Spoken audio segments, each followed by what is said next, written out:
When he does so.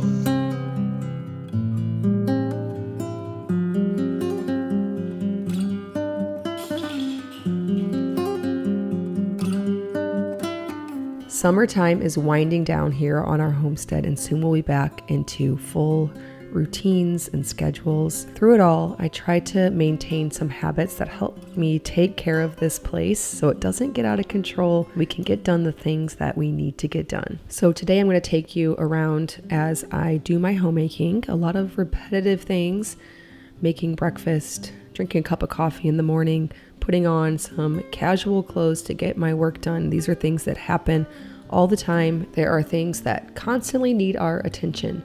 I start almost every morning with a smoothie. I like to put in some different proteins and greens powders and really make it something that I can sip on throughout the day to provide nutrition. Today I'm making a bit of extra to turn into popsicles and frozen yogurt. This is homemade yogurt smoothies. The first habit I want to talk about is having a system to keep track of upcoming dates and obligations.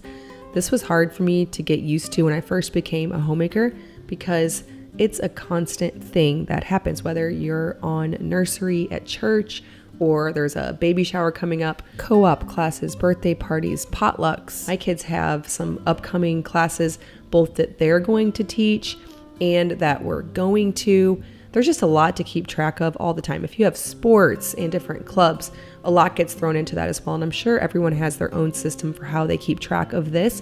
For me personally, I have figured out a system that works just really well for me. It just depends on each person. Some people like a paper planner. My mom used to keep a paper planner. Obviously, back in that day, there weren't smartphones, so that makes sense. I keep it on my notes app in my phone, and I do it as a list of dates, which I think is a little bit weird. One of my sisters was like, wait, why do you do it that way? Why don't you just put it into your calendar on my phone?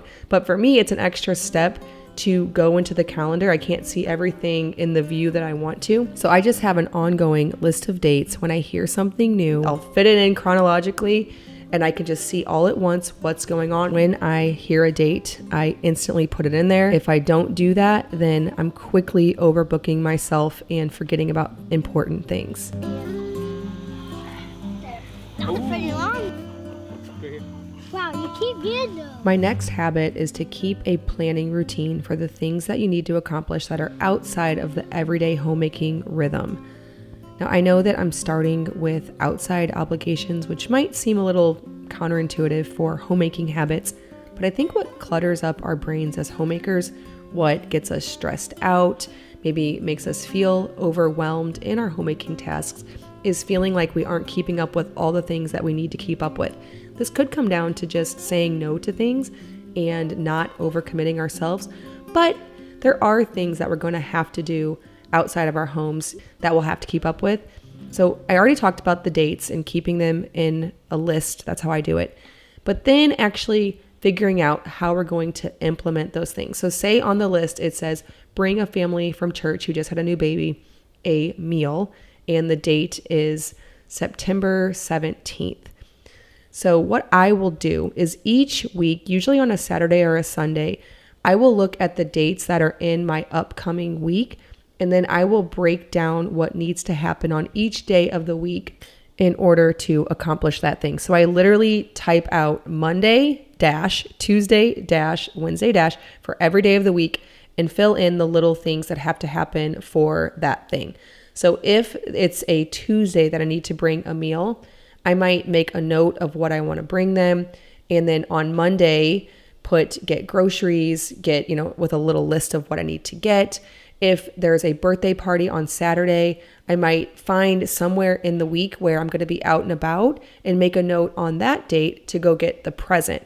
So I look at my dates and my obligations and what's in the upcoming week. And then I look at things that are regular things, like maybe you have soccer practice in town, and I fit it together like a puzzle piece. I almost study the list and think, okay, when could I condense my trips to town? If I need a present by Saturday, well, I'll be in town Wednesday. And so just over the weekend, looking at the whole thing almost like a puzzle and seeing how I can fit it all together in a way that makes the most sense is something that I devote 5, 10, 15 minutes to just to make it more efficient and make myself feel more ready for all of those little things that might come as surprises, but really, if I prepare ahead and know about them, can make my life a lot easier.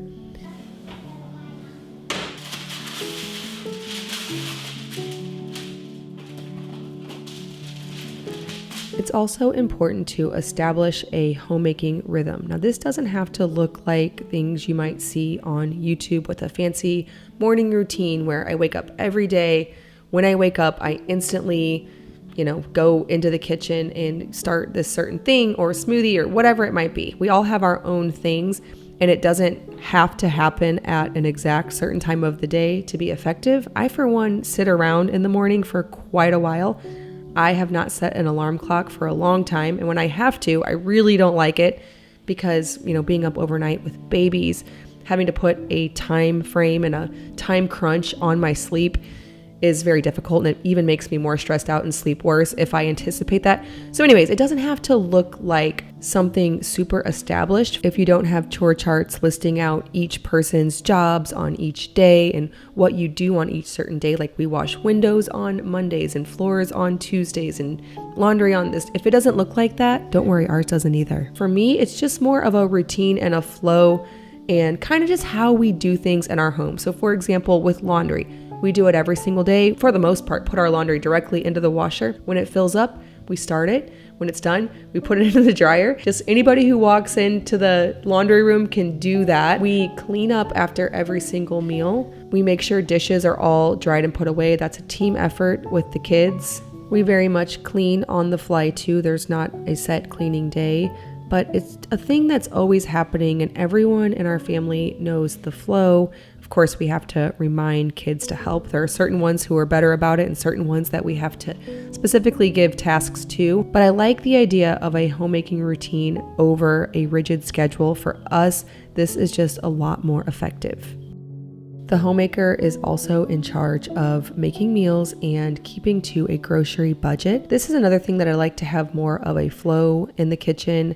I know what things we currently have in stock, and so I rely more on cooking those seasonal things, taking the abundance of what we might currently have in order to be less wasteful and not be so married to a plan. I talked more about this in a recent video. I shared all my tips for having a kitchen flow, so I'll leave that linked below. Right now, we have an overabundance of eggs, and so I'm trying to rely on that as our protein source. This helps with the grocery budget, and it makes my job more straightforward in the kitchen.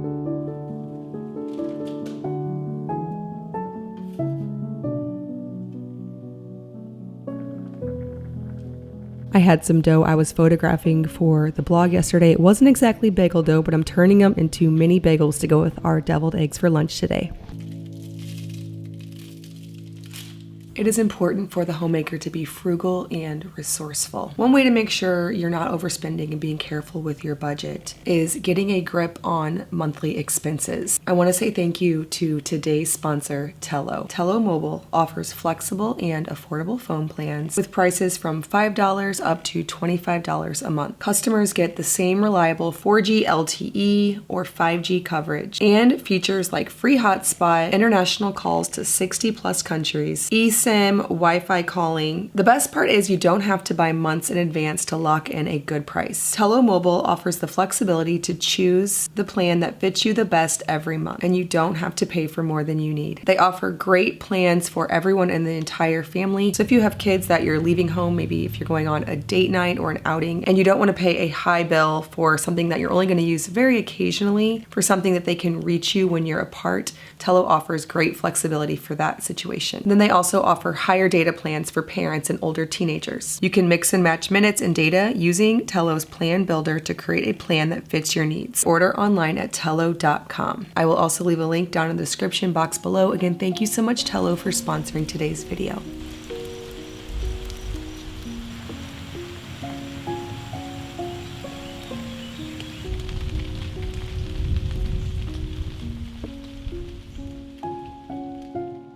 Another habit that we try to implement in our own home when it comes to scheduling or finances is to have regular check-ins with whom it may concern. So for a lot of people with little kids, this can look like just checking in with your spouse, making sure that you're on the same page, that you have established your priorities, and that you're not overbooked. Sometimes one person in the marriage might recognize that the other person likes to overcommit. So in our family, I would be the overcommitter, and Luke can be the one to say, hey, I think we have too much going on this week to commit to that. Also, my teenagers, they have a lot of things on the schedule now too. So checking in with them and making sure we have the space and time to do all the things that need to get done from this household.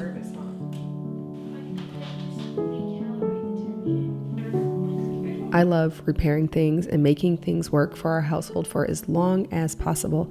I did finally order some chairs for this room because these slipcovers I made about 8 years ago are coming apart in every way possible. I have put them through the washer, I don't even know, countless times. They have served our family well. And even still, I'm probably going to put these chairs up in one of the kids' rooms or something like that because I still like them, but they're just ripping apart everywhere. And I'm sad to see them go because I made these and we enjoyed them and loved them. And they were a nice, frugal choice for our home. But I think it's clear that they need to get out of the living room at this point. Another homemaking habit that I try to remember is to do the things that need to be done before the things that I want to do. This is a temptation to just kind of tackle those things that you enjoy most. Some of us, when it comes to housework, prefer laundry. Some of us prefer doing dishes. Some of us prefer cooking. I like to clean. I like to cook. Usually those are the things that I would lean into, neglecting things that maybe should be done instead. And so knowing what needs to be done and tackling those things first and knowing how to prioritize and what things can get put off if need be. Say there's some kind of circumstance that makes it to where we're not in the house a lot. Knowing what things are most important for our family's well-being in that day and doing those first, regardless of which ones we like best, is an important habit to implement. In my home, it's almost never a bad idea to get more food going. So to get some sourdough bread started and stretched and folded for tomorrow, or a roast in the Instant Pot for whenever we might need it, even if we don't necessarily need it that day, although today we do. But even if we didn't, just getting food going and having lots of it and plenty available is another habit. For example, I have been making deviled eggs and just always having a bunch of them in the refrigerator. And when someone tells me they're hungry, they know just to grab a deviled egg. That'll hold you off until lunch.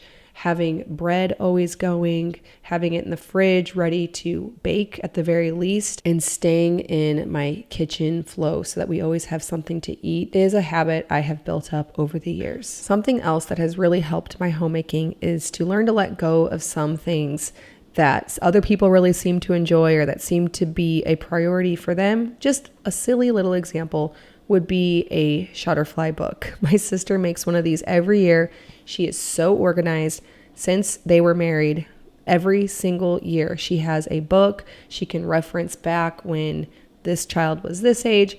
And I used to feel really bad about that because I cannot keep up with it, but I have let that go. A few years in a row, I first outsourced it to one of my kids, had them make the book, realized that was really hard to even stay on top of them, to always upload the pictures into the Shutterfly and to stay up with the book. Now, something that has worked for our family, I'm not completely giving up documenting, is I have one child, or a couple really, but one right now who is very capable of making a monthly family video, and she loves doing it. So my responsibility for that is to create lots of horizontal footage whenever we're anywhere. I just take out my phone and make a little horizontal video. And at the end of each month, maybe a few weeks later, it's not perfectly organized. At some point, she takes my phone, gets all of that footage onto Final Cut Pro or iMovie, whatever you have, or if you want to do this, whatever you have. We use Final Cut Pro, and just clips together a little video. It's fun. And then she uploads it to a private, unlisted YouTube account that we have. this is perfect solution for us to feel like we're still documenting, but yet it's something that we enjoy doing. It's not causing a lot of friction. Now, if all of that sounds stressful to you, here's my permission I'm giving you for what it's worth. Maybe it's worth nothing because, you have to reconcile with all this in your own head. I think, and I've come to terms with, it's not absolutely 100% necessary to document everything. Life will go on. We will have our memories, even if we don't document them. In fact, some research suggests that you will even have better memories if you don't. So maybe that none of this is even something that you need to do. But taking pictures and keeping them organized on hard drives and trying to collect together memories and then do something with those memories in the form of printing them or curating them was something that really weighed on my mind. And then I realized you don't actually have to do this. This is completely optional. The kids will be okay if I don't do this. So whatever thing in your life is like that maybe you're not even getting it done, so it's not really taking your time, but in your mind, it's taking a lot of real estate, a lot of mental real estate. Letting some of those things go and just focusing on your priorities, especially in times where life feels especially difficult, is something that has been a helpful homemaking habit for me.